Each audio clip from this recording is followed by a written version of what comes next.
So, you know that feeling back when it was your birthday and you got this really cool gift?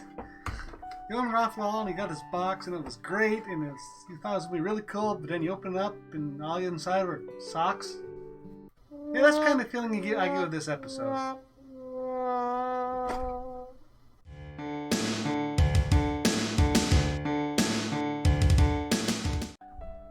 Hello everyone, and welcome to episode 14 of Digimon Ghost Game, Zashiki-warashi. I probably butchered it. I'm sorry, I do not speak Japanese. As we often say, all Japanese terms pronounced wrong or your money back. Yep. And as always, this episode will be an in-depth review, so it will be full of spoilers. You have been warned up front. If you wish to avoid those, you may want to watch the episode and come back later. But for now, let's move on into the review of episode 14. So we just had CalusGammamon show up. We had, death and deletions of Digimon. We had so much serious going on. What are they going to follow that up with? Well, the same intro we've had the last 10 episodes or so. Yeah, the same introducing hologram ghosts. And we start with a guy walking down a hallway. Yep. We're right back to the formula of just... There's a guy walking down a hallway, and he hears a voice ask, "Do you want to play? Can we play?" Yeah. Something along those lines. So he turns around and sees a ball rolling towards him. Mm-hmm. Just a simple... Yeah, just really a ball. Bouncy ball. Maybe like a volleyball or something very simple. A little white ball. And again, can we play? And he starts freaking out and sees his little red glowing eyes. And a silhouette in the... Who I totally didn't recognize. No idea who it was. It took me a couple scenes. I didn't get it right away. Because I think this is his first anime appearance. I believe it's his first anime. He's been around, but I believe it's his first anime appearance. And... Been around since Digimon World 3. Yeah. And the guy freaks out, runs away, because nothing really happened. It's a spooky thing that asks everyone, do you want to play? And we've seen enough at this point that this is not even remotely scary. Yeah, we as the audience can almost guarantee that this isn't gonna... Literally just a Digimon that wants to play. Yeah. I mean, if you had told me this, after episode 1 through 3, maybe. Yeah, if it was episode 4, I might believe this could still be scary, but at this point, no. No. I'd be far more surprised if it turned actually bad, scary, harmful in some way. So we quickly move over to the main group, who is at a beach. And Gammamon doesn't seem all that thrilled to see the beach. He seems a little more subdued still, which, after what happened last episode, would make sense. And it's apparently a conference. Yep, Yoshiro here got called in for a conference. And somehow, I guess there's extra room in his room or something, so he brings the other ones along. Zashiki-warashi says because he's scared of the Zashiki-warashi. Which apparently I'm not sure why, because apparently those are good things. They're good spirits, it sounds like. They bring good omens from everything that Angoramon and everybody tells us, so yeah. But this is interesting because he's going to conference. Oh, this is interesting. We could go to a conference, we could get people maybe people actually getting together and look at what these Digimon are, hologram ghosts are, introduce some new people that know things about this. Maybe even the villain who says we have to destroy these things or something. Except we'll never meet a new character through this conference. We'll never hear a word that was spoken here. We'll never even know what this conference is about. Nope. Or why Kiyoshiro would be invited to it. It looks like something through school, maybe, but he's even not necessarily... Because the only other person we see is the professor from school. Yeah. Who got attacked by the Weedmon at the beginning of that episode. On episode 12, yeah. So they check in, and the lady who seems to be in charge of the little resort they're at comments that, those holograms are like our Warashi, they're like our resident ghost or whatever. Because I'm not going to keep butchering that term. Yes. We're just going to make it worse and worse. We're just going to make it our happy spirit. Yes. And at this point, we actually see her really play piano a bit, which is just kind of nice because we haven't seen her do that in a long time in the show itself. Yeah. So just reinforcing that, she still does this. Yep, she is a pianist. She's rather good at it. Yeah, so they start to get settled into their rooms, and Gammamon's, eager to eat, as always. Trying some new food. And he says he wants to share one of them He Pokemon. really likes it. And it's like, oh, and this is going to be that moment here where it hits you that, oh yeah, we don't have him anymore. But no, that's not what really happens. Yeah, he seems to have kind of gotten past what he learned at the end of last episode and just now doesn't understand it again. We just explained it to you end of last episode. You were crying and you seemed that seemed to be what triggered your dark evolution. So now you don't understand what it means for him to have died, been deleted? Yeah. Very strange. I don't get it. So instead of trying to explain it to him, he just ultimately tell him he's gone on a journey. Yep. Where maybe we'll see him again?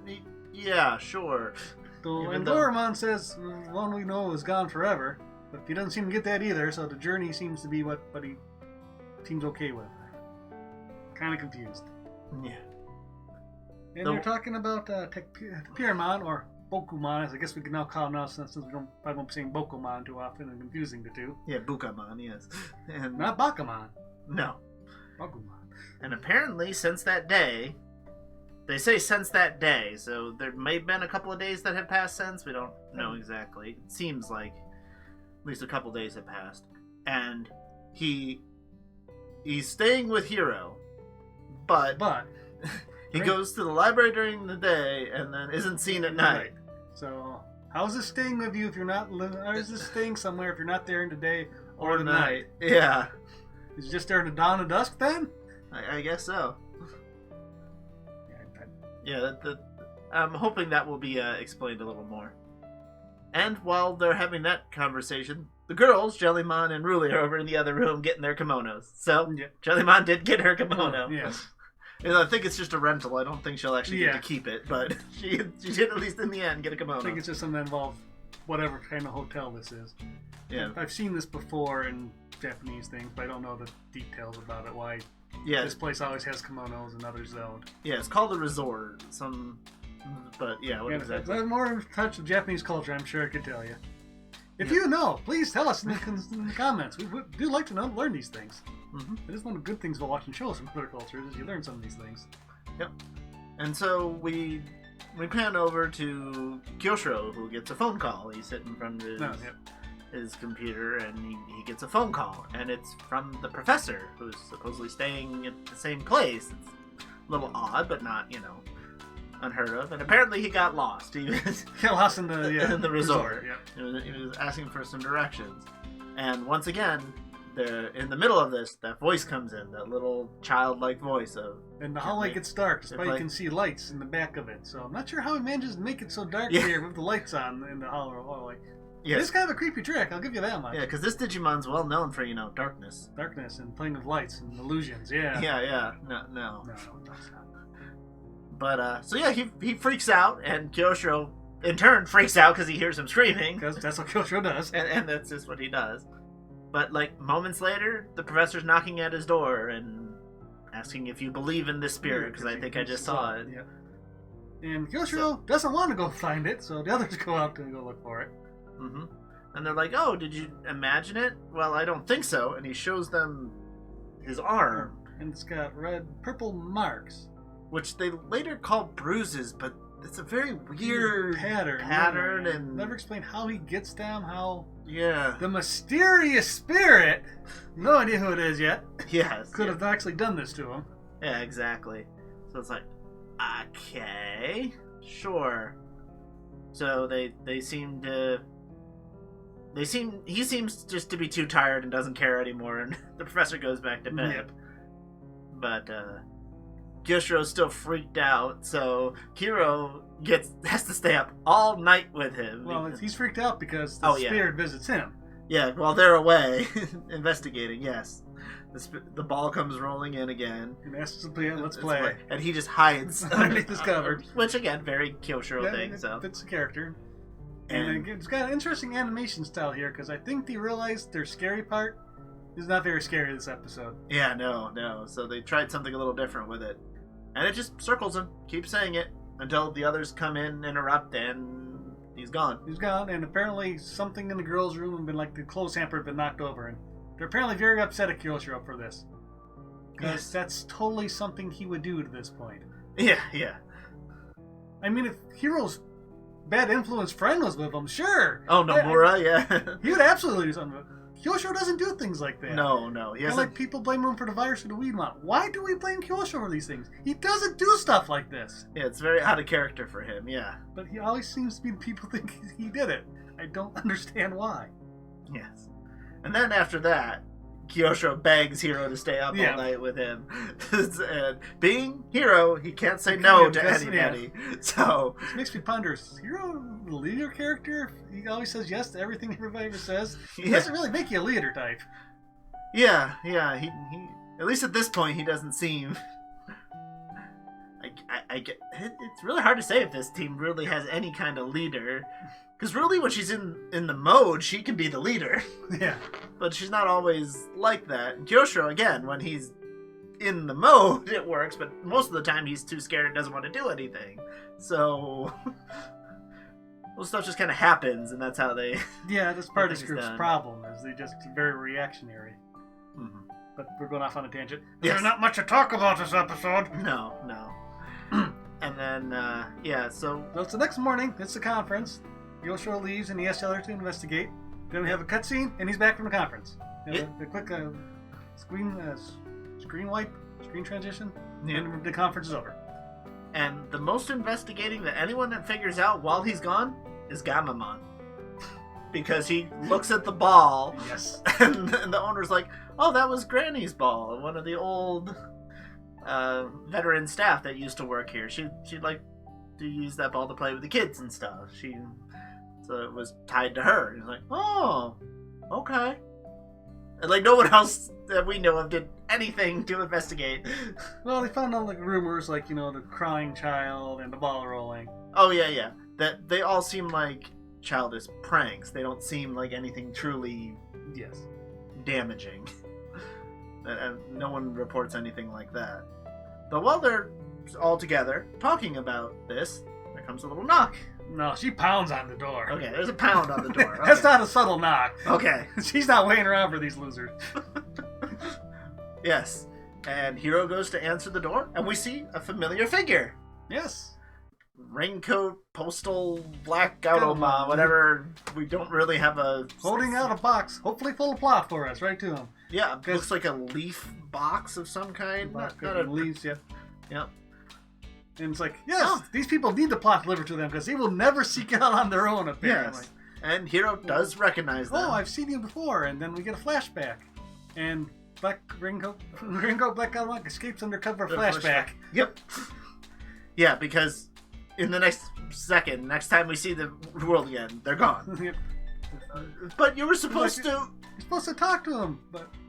I guess the one thing we did learn about this is, yes, Hiro did see her during the race of the Black Phantomon.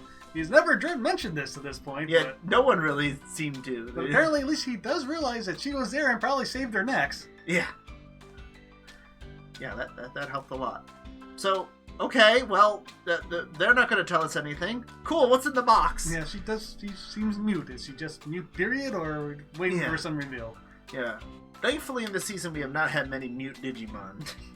We've had pretty much all of them have talked. We have a couple, but for the most part, they've all talked. But this one still has not, so we don't know if that's just a personality thing or is actually... Or she thinks she's too good for these losers at this point. Yeah. They're worthy being talked to. Yeah, exactly. So they open up the box, and it's another set of 3 dim cards. I believe they're slightly different colored than the ones we saw. Yeah, 3 unique colors. Yeah, but I think they're different colors than the 3 we saw originally. I don't remember nearly well enough. Yeah. If you do, please tell us in the comments. Oh, okay, so a new dim card. He knows what to do with these now. Hiro puts it right into his device as the others are like, oh, is that the cat that... Oh, no, they discuss the cat later. Yes. Yep. Yes. So first it's the cards. So he puts it in and activates it, and it generates the field. Mm-hmm. Except this time, it's sand instead of grass and trees and everything growing out. And it's like, oh, so the dim card controls the data loaded to create the field? Not really clear. But before any of that happens, Koturo shows up again. And for all of you going, who? Dad. Yeah, Hero's dad. It's because that's what all the other characters are like. Who's that? Oh, hi, Tosa. Except for Gammamon, who calls him by his first name. Yeah. Mm-hmm.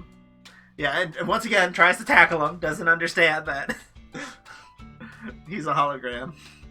And basically he says, hey, look, Yeah. did I catch you by surprise again? Yeah, we yes. kind of didn't expect to see you. Then he says, yeah, I'm in the desert now. It's kind of cool. I was nearly eaten by a big Digimon, but that's just part of the adventure, right? Yeah. And that's about it on this one. And she says, check the other cards. And then we cut to the bath. Yes. And they talk about how there's absolutely nothing useful on these cards. So what was the point? Why? You literally had what? Ah! What a wasted opportunity! Yeah, no, this is the way to get things moving again. Keep the momentum of the last episode going to keep something interesting, and you just let it go. Now, the only thing that might come up later is each one of them took one of these new cards. Yeah, they each asked for one when you're done. So maybe, hopefully, these will be important later. I mean, we haven't seen the old dim cards since they were first used. So. Materialized the first time, yeah. Yeah, so I don't know. I mean, being able to summon different environments could be useful, but we'll have to see. Because, yeah, so we get a term now for the digital fields. They call it the pseudo-digital world. So, okay. So it's not the internet. So why did the internet talisman show up? Yeah. But anyway, so yeah. Of course, that's what bothers me. Not the fact that Digimon are apparently demigods in this world, which hasn't come up again. Yeah, nope. The god of wealth, that's normal. But yeah, so they're talking in the bath, and they're just complaining about, yeah, that was useless, Dad, thanks. What was all that about? And how, Hiro does think that if they could get CalusGammamon again, they might get some answers. And they're talking about the Black Gammamon being like an envoy between them and the dad. Which is kind of like, yeah, kind of fairly obvious. Yeah. At this point. Yeah. But obviously, Kyoshiro does not want to see CalusGammamon. Yeah, again. no, logically, he says, no. And yeah, I mean, if you could talk to that Gammamon, it seems like you could learn something. I don't know how that I don't think it's willing to talk to you. Yeah. And in the middle of all their discussions, suddenly the ball rolls in again. Yep. And on the lasso. With the string. Mm-hmm.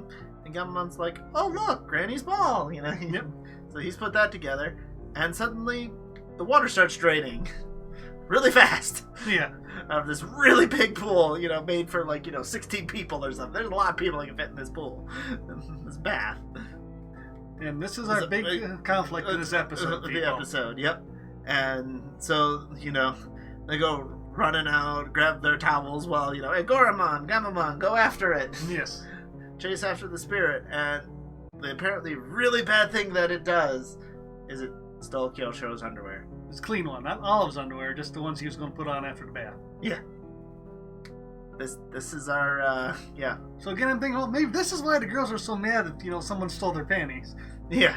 But later on in the episode, he gets the underwear back, and it's only his. So apparently he didn't do that to the girl. So I'm still not sure what they're so upset about. Yeah. But that's my dating life in general sometimes. I hear you. Anyway. Forever alone. Yes. The Valentine's coming up.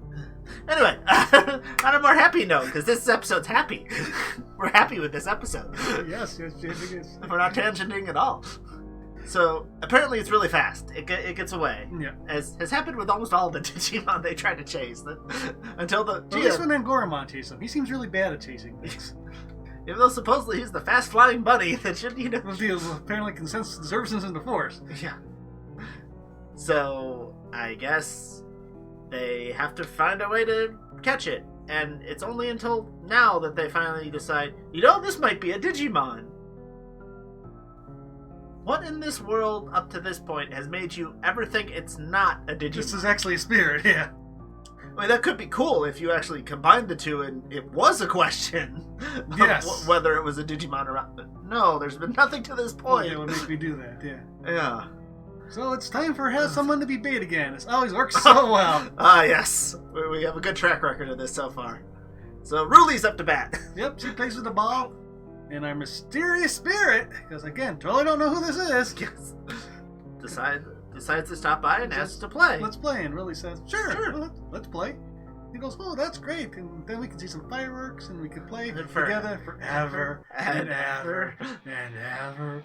Forever. And the group decides, yeah, that's creepy enough. We should probably step in now. We should step in, yes. Because, yeah, Ruli is her usual self in this one. She's not... I mean, she's a little nervous once he goes ever and ever. Forever and ever. Yeah, that nervous. She's a little, but no, she... That's like, yeah, sure, I've seen Stranger Things. I'll play ball with you. Yeah. And so, yeah, they step in. And finally, we knock him out of the shadow, and we see Koamon. Or Monmon, as we would generally call him, because we just know the English names. Yep. And Gammamon says he's crying, and he goes, no, I'm not. And then Hero comes out and introduces himself, and the Gammamon. And the conflict of the episode is over. I was really on the edge of my seat. Yep. And the great thing that Agoromon tells us about Monmon, he's good at lassoing. Yep. That is it. That is all that is known about Monmon. Okay. Nothing about the giant slingshot he's always carrying around. Yeah, he doesn't use it the whole episode. This isn't about or used, yeah. Yeah. So, and yeah, he talks about how he came to this world and no one could see him, which seems like a pretty common... Which fits the narrative of the intangible, invisible states. Yep. Holographic. Yeah, nobody could see him. He couldn't talk to anyone, interact with anyone, and he got hungry. And he ended up almost passing out until this granny seemed to find him. Now, because she believed in spirits? Did he just happen to reach the holographic ghost form in just the right time? Don't know. Not really important. I'm not going to worry about this too much. Mm-hmm. And so she seemed to, feed him and did watch the fireworks with him. And they became close friends, and they played almost every day. Mm-hmm. And he's even saying that she'd say again tomorrow that they play again tomorrow, and then she wasn't there. Mm-hmm. Yeah, so what happened to her? It's not clear right away. So it's like, oh wow, something happened to her, like happened to Pokemon, and this is where we're going with this episode, teaching these young Digimon about death, deletion, and how in this way humans and Digimons are kind of the same. We'll get to this at the end. Yeah. And so Hero has an idea. We can create our own fireworks. So we can just, Digivolve, no problem. He doesn't seem at all worried that, the last time they Digivolved, they got something that nearly tried to kill them. Yeah. Okay. Sure, go for it. Nothing bad can ever come of our rash actions. Yep, so they head down to the beach, and Gammamon to Digivolve, and he Digivolves the Battle Gammamon, no problem. Yep. No sides to the dark side. Got exactly the form they wanted. Hero's shocked by getting the form they wanted again. Yeah, we got red. So you were that unconfident about this, and you still tried to do it? And you could have, put this entire place, taken down to rubble if you got the wrong one. And actually, I thought Gammamon would be better for fireworks. With all those cannons and everything, I thought he'd be great for that. Yeah. Well, as it turns out, the idea to make the fireworks is for Monmon there to throw his last up into the air and then Battle Gammamon to hit with one of his fireballs. And this kind of creates a spark effect. Which is cool looking. But have we ever seen two Digimon attacks collide and do this before? No. Where did he get this idea that this would work? Yeah. And then to top it off, Jellymon says, here, let me help. Because DB Thunder gets the exact same effect. Meaning there's no reason to Digivolve Gammamon and possibly bring Calus back, yeah. Gulas, yeah. And finally getting able to see the fireworks materializes Monmon. Which, tied to emotions, I can see it happening. It's okay. It seems a little easy, fine. But with the emotion thing, sure. Yeah. So again, now they're going to have to tell him about, I'm sorry that, Granny's probably never going to be able to play with you again. But no, really, pulls out a note saying she found this underneath the ball. And it says that Granny had to leave to go visit her son. Yep. So she's not dead. There's no lesson here. There's no parallels. Nope. There's nothing of interest. In this entire episode really came up. Except those dim cards. That's our last hope that something will come of this. We have fallen so far from last episode. What happened here? Yeah. And yeah. Because I mean, so many people picked up the ball. Mama picked up that ball so many times. Does he not read Japanese? Does he only read like digicode? Of course he can't read Chinese. Don't need Samurai Pizza Cat's references in our Digimon reviews. Well, we did it already. This episode's it does. Okay. So, yeah. That's my only guess. He can't read, so he didn't think anything of it. And he didn't know, he can't just walk up to someone and say, hey, what does this say? Yeah, doesn't seem to work real well because he brings Shadow with him somehow, some way. Yes. Yeah, and in general, Gammamon has more somber. It seems like he's thinking about things more, but then he's also still so innocent. Like, yeah, he forgot about what he learned last episode about deletion and death. So I don't know what they're quite trying to do and go with him. It's really just a journey, not an eternal one. So hopefully something does push him in a direction, because right now they're wavering and not either keeping him or going anywhere. They're kind of muddling it. But yeah, and Mammon walks away to go journey and meet other Digimon. And you think he'd tell him about the gathering or something, or did Childrenmon kill the entire gathering? He might have put a good debt in them. You'd think he'd mention that, but... And his one final motion, he throws Kyoshiro's underwear back. So, just is, so I didn't steal anybody else's. Yeah, so, okay. Again, yeah, never a threatening Digimon. Never a threat anywhere in this episode. Unlike what it looks like might be coming in next episode. Yes, this might be the highlight of this episode, was the preview. For the next episode, the Fortune Teller's Manor, where it's some demon, devilish almost looking Digimon. Yeah. I'm not quite sure who this is yet. And it's all about, what would you pay to have a wish come true? What would you give up? And like at the very end, it looks like a human girl is like petrified. It's a statue or something. It's like, okay, well, okay, but up the stakes, yes, please. Yes, don't please, give us another one like this. So that's episode 13 or 14. 14. Can we go back to 13? Yeah, can we go back to 13? Go watch that review. That was much better. It was a much better episode. But thank you all for those of you who listened to us rambling and complaining about this episode. I never dreamed it would go this long. For an episode that nothing happened. Well, no new tangents because of that. Yep. But you know us by now. If you've made it this far, this is what we do. Thank you so much for watching. Feel free to watch any of our other reviews that we've done of Ghost Game. We've got all the episodes here. Should be playlisted around somewhere. Yep. Like, comment, subscribe if you want to see more of this content. And remember, everyone, to always be awesome. Until the next one, take care. Bye-bye.